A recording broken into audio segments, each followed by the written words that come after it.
All right, guys, so what do we think for the first one? What should be our go-to method for the first problem? Should I use square rooting? Should I use factoring? Should I use completing the square? Or should I stick with the quadratic formula? What do we think we should do? Any suggestions? Okay, who wants to share with what they wrote? Lucas, can you share with us what you think? I said quadratic formula because it has A, B, and C value. Good. Can you tell us what the A, B, and C are? A is 5. Good. B is -1. Good. B is -1. You got it. All right. This -1's visible because there's no variable that would make it go invisible, but here it's invisible. But there's really a 1 there. So I would say quadratic formula is a good idea. Did anyone go with a different method? For that, what do you think? Is there another method that could possibly be considered? Why would I steer clear of the square root method here? Why would I definitely not be able to do that, the square root method? What do we think? Why would I not be able to do that here? Go ahead, Shannon. Because there's like the BX. Exactly, all right? So as Lucas brought up, that there is a BX, and so I would definitely not do the square root method here because you can't. You would be very unsuccessful square rooting that term, okay? Why would I avoid completing the square here? And it's not that it's not doable, it's just very, very messy. -1 isn't divisible by 2. Yeah, so it really all comes back to that B term, right? So there's a B term, stay away from square rooting. If there's an odd B term, stay away from completing the square because then your side work gets messy. All right, so as soon as you kind of see that B term, it gives it away. All right, but what about factoring? Would factoring work here? That's something to consider, all right? So it's up to you if you want to do the quadratic formula here or factoring. If I had to factor this, what method of factoring would I decide to start with? What do you think? If I wanted to factor that, Shannon? AC method? Yeah. And if I multiply these, you get 5. Is there a pair of numbers that multiply to be 5 that will also subtract to be 1? No. So factoring doesn't work. All right, so definitely in this one, we have to go with the quadratic formula. All right, and so that's what I was saying before. Some problems, there's not one right answer. But some problems there is. And this one, you could only do with the quadratic formula. Does that make sense? And again, it's not that I wouldn't consider factoring. I would try because it's probably a little quicker. But quadratic formula is the way to go here. All right, so these are your reasons why, all right? It kind of all comes together, and you don't have to have all these reasons at all, by all means, all right? But there is a BX term, and it's odd, is a good way to kind of decipher, to stay away from a lot of the other methods. Like Shannon just pointed out, all right? If we try to factor with the AC method, it doesn't work, all right? But here's another thing we could do. If you're like, does it factor? Maybe I want to factor. Something else that you could do is you could consider what the discriminant is. Because if the discriminant turns out to be a perfect square, it means it's factorable. So if I do b squared minus 4ac, I'll discover that without having to do the full quadratic formula. So that would turn into -1 squared minus 4 times 5 times -1. That would give me a 1 plus a 20, and I get 21 under the radical. That right there tells me, oh, that's a non-perfect square. And if it's non-perfect, that means that it will not square root nicely, so it's not factorable. All right, so that's what this is saying. All right, take a look at number 2. What did we decide on for the best method to go with in number 2? Lacey? Factor. You could factor it, all right? Actually, you could start by trying to factor it. Actually, you're not going to be successful with factoring. If you try to factor it, you don't have to copy this because like I said, I didn't want you to actually go through with the problem, but watch what happens. You would end up getting it equal to 0 by moving the 20 to this side, the 120, sorry, to this side. So what would we get there if we subtracted those? We would end up with 28, -72. Okay, then I'd be able to divide by GCF of 6. 6 goes into 72 12 times, but that's where you get stuck at. Because now I can't do dots on this. Does that make sense? All because this won't work. all right? So unfortunately, we're not gonna be able to factor. So what's the better method? Square root of it, Good, why square rooting? because there's no BX. You got it, all right? There's no BX. So it's the safer way to go. And again, it's not that Lacey's completely wrong, because some problems that look like this can be factored. And you get to that point where I just showed dots was unsuccessful, and some problems it would be successful. But square rooting is the method that will definitely work, and it'll work the quickest. Right? So there's no BX term, that's the major reason to go with square rooting. All right? Again, if I had took the time to plug in the discriminant formula, I would have seen again that the number that comes out is irrational or non-perfect square, and that would have told me it's not factorable instead of actually trying to factor it. All right? So either way kind of works out to kind of getting us to that point. But I do want to mention that there's a second method that would work in number 2. What's another method that would work? Lacey? Completing a square wouldn't, only because we need a B for completing a square, and we don't have a B. The reason we need a B is because the first step of completing the square is taking the B to the side, dividing it by 2, and squaring it. Does that make sense? So in a problem like this, what I would end up doing then is 0 divided by 2 squared, and it kind of even just feels silly. Does that make sense? So it's really a quadratic formula that can be used over there, because I could let B equal 0. So it would be A equals 6, B equals 0, and the C would be that negative 72 that I had before. Does that make sense? All right, so I could do quadratic formula. So overall, the point of this do now is to make sure that you're approaching the problems correctly, because you're going to mix them all together. Keep your do now out, because these 2 problems are the first 2 problems on your sheet for today.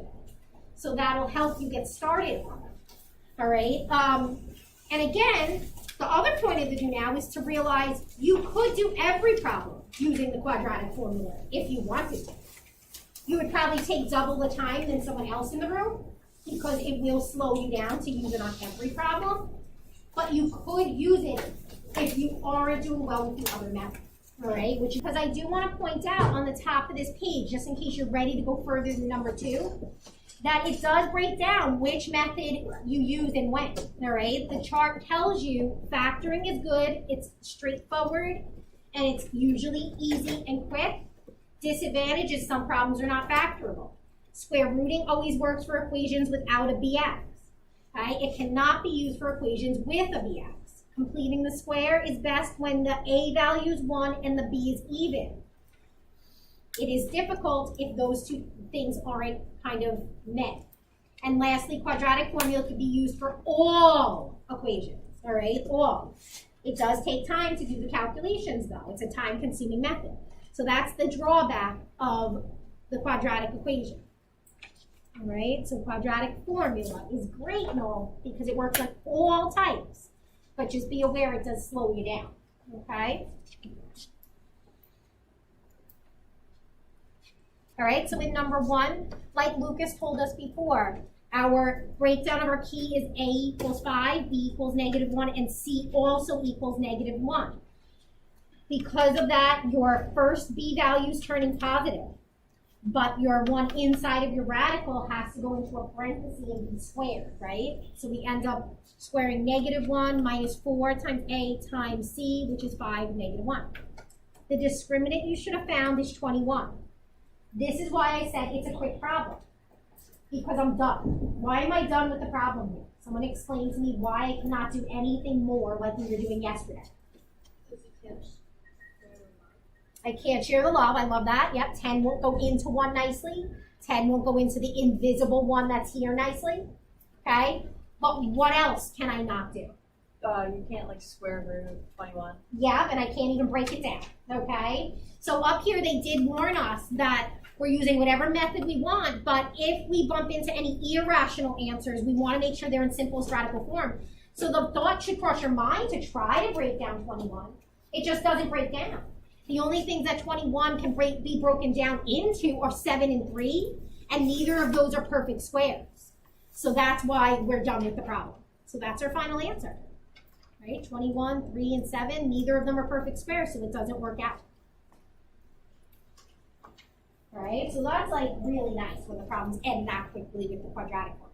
All right, so number 2 was the one we said you should be using the square root method for because there's no bx.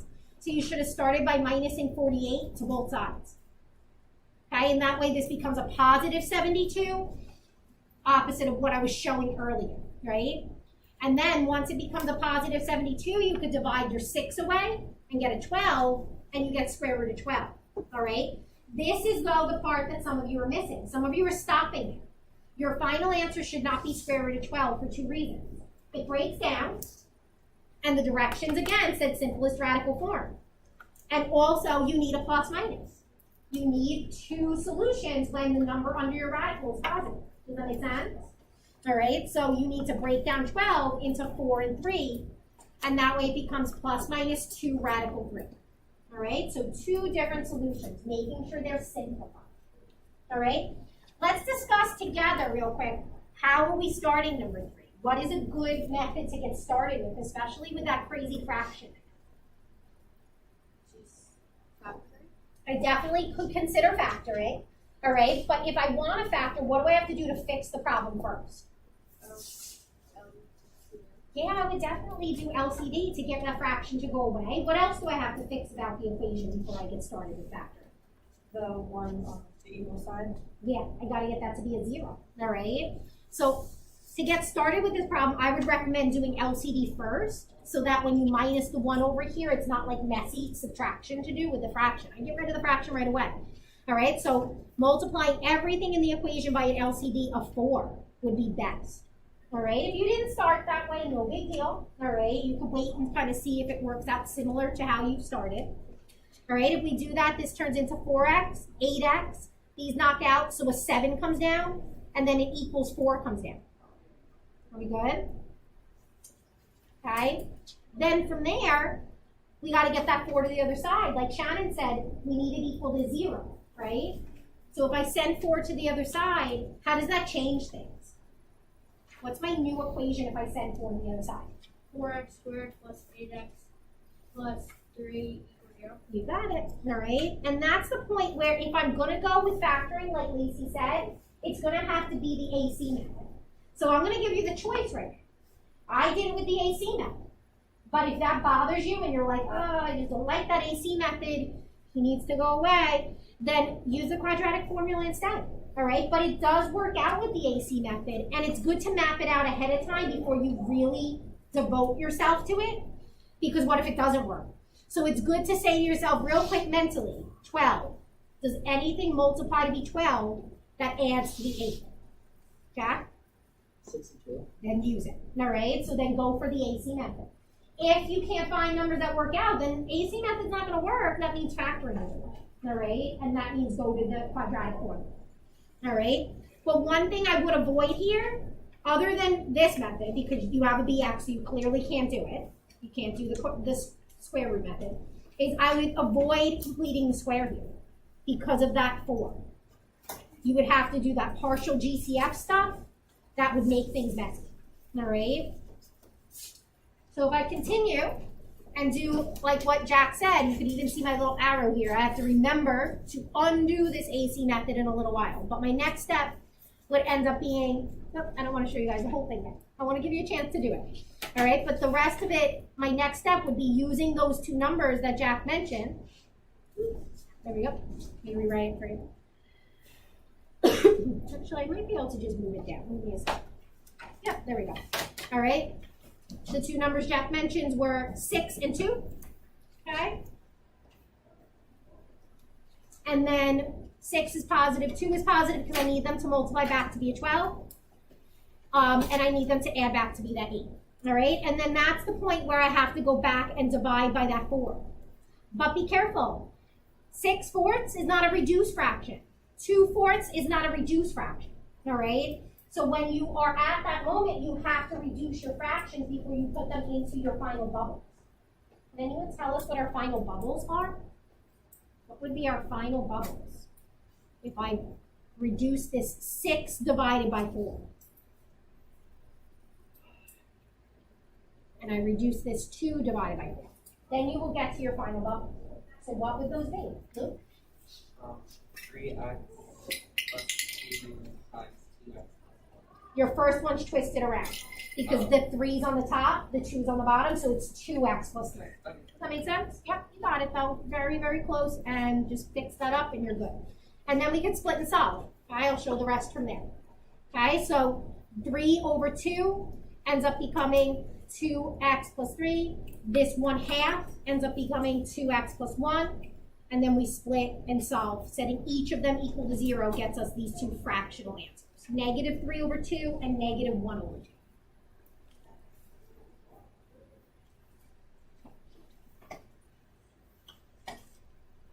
Are we seeing it okay, Jim? No, you're struggling to see it. We're good? Okay. All right, and number 4. And then I'm going to leave you off to kind of try some on your own and make those decisions for yourself. All right, but what do you think is a good method to use in number 4? Scan it out. Okay, what do we think would be a good method? Completing the square. I agree. I think completing the square would be best here. Again, it is something you kind of just got to map out in your head ahead of time. But what stands out to me for completing the square is I don't have an A term. It's an invisible 1. And the B is even. So completing the square would probably work out very nicely. All right, but if you wanted to try to factor, you could try, but you'll be unsuccessful. All right, and that's what I'm trying to catch right now in these first few, is so that you're not bumping into too many failures, but you're gonna see that could happen. You might bump into walls, and that means leave that method alone, try a different method. Why would I be unsuccessful with factoring? Because when I move this 14 to the side and minus it with 8, I'll get a negative 6. And nothing multiplies with, or rather to be 6, that also subtracts to be 6. So factoring doesn't work out. So your options here are quadratic formula as your backup method if you don't want to do completing the square. Does that make sense? Okay, let's go with completing the square. We haven't seen it since yesterday's do now, so let's just refresh our memory. All right, if I'm going to do completing the square, I need the 8 to go this way. So I get x squared minus 6x, leave a blank, and then when you have your 8 coming over to this side, you get a positive 6, and again, add a blank. We good? Okay, then I take my b term to the side, negative 6 over 2 squared, right? Off to the side. Gets me negative 3 squared, gets me 9. Good? I add that 9 to both sides of the equal sign in the blank that I had set up. Good? Okay, then we factor this and put it in a bubble square. Okay, what do we think we're putting into that bubble? What do you think? Okay. What do we put in, Eva? You got it, x minus 3. All right, I could steal it from that side work, okay? Or I could say to myself, square root of 9 is 3, bring down the minus. Okay, equals, when I add these, I get 15. And now I'm ready to square root both sides. All right, so within completing the square, we make it factorable because we're creating that perfect square trinomial. Within completing the square, we end up making the square root of it. Okay, square root, x minus 3 equals plus minus radical 15. You see how we built in the plus minus? All right, if you feel like you're going to forget the plus minus, then maybe quadratic formula is a better method. All right, it depends. Finally, I want to make sure that's broken down. Can I break down 15? No. 5 and 3 are the only things that can multiply back to be 15, and neither of them are perfect squares. So last step is get that x alone. What is my final answer here? Jack? X equals 3 plus minus 2. You got it. All right. So you kind of have a nice little set there of each method, guys. All right, so number 1 was using the quadratic formula. Okay, number 2 was using that square rooting method. Number 3 was factoring. Number 4 was completing the square. Those are all 4 of our methods. All right, so go ahead on to the next page. And now I want you to try your best to try picking the method on your own. Call me over if you're really just like, I don't know what method for this one, all right? Or if you're bumping into a wall, if you're like getting stuck on something, then call me over, all right?